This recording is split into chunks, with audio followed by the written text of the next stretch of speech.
information for your reception, Mm-hmm. demonstrate it in a visual way, whether it be through storytelling or hands-on exercise, then I'm gonna give it to you. Then in 2 weeks you come back and give me your example of what you demonstrated. I want to size up if you Mm. kept the correct form. It's very similar to a physical personal trainer. Mm-hmm. A physical personal trainer, primarily, perfectly is in shape, will demonstrate the exercise. Then he or she will allow you to demonstrate it. They'll correct your form and they'll sit back. Okay, correct your form. Mm-hmm. Let me critique your form. Mm-hmm. But that's involvement. The personal trainer just don't talk to you Mm. and you listen. No, they demonstrate and model instructions. Mm-hmm. And like I said, perfectly they in shape because that's the fruit of them internalizing what they're trying to get you to internalize. Mm-hmm. But if we continue, whether it's in a church setting, whether it's in the formal education setting or non-formal, if we continue to just talk with individuals, I'm sleep physically and I'm sleep spiritually because I can only absorb so much without applying it. Mm-hmm.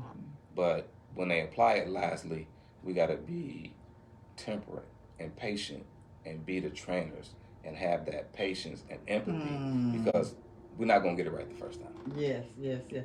And also what I heard you say too, as why you given this and everything, that responsibility that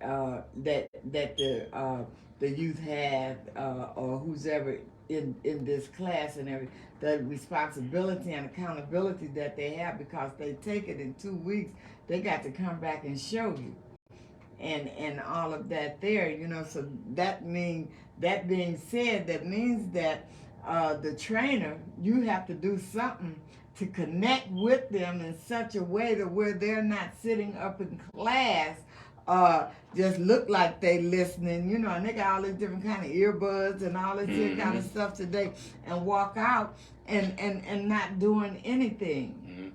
As trainer facilitators in terms of life skills, personal growth and development, behavior development, we have to continue to keep growing. We can, in terms of life and our maturity, we can't stagnate because if I'm going to give you something to hold accountable to, I got to be held accountable to that same measure. If not, then that's hypocrisy.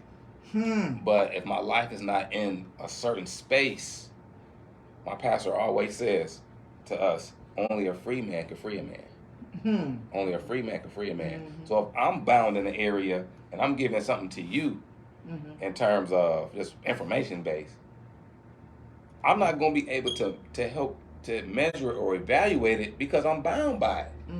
I'm not free. So I can't give you the wisdom. I can give you the knowledge out of the book, but the wisdom is the knowledge applied to get the fruit.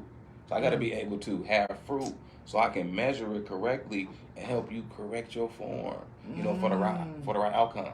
Wow, so that was a powerful statement, and so the trainer, the facilitator, the teacher, or whoever is disseminating this information in whatever way, they also must be humble enough to know that they have to keep learning, that they have a foundation to stick to and a vision, for what they are doing. And they just have to be that example. And like you said, what did you say at the beginning? This is who you are and what you do. Divine Works, this is who I am, right? Yeah. Yeah. Who you are, that's what you do. Because these kids, you go to the grocery store, they'll see you anywhere at any time. Y'all know we be somewhere. We get seen in the store, riding down the street, somebody be cutting us off, somebody else in another car seeing how we reacting, so to be that example. I don't care where I'm at, what city in Illinois, wherever I go, I'm going to see somebody that know me. If I'm in Orland Park,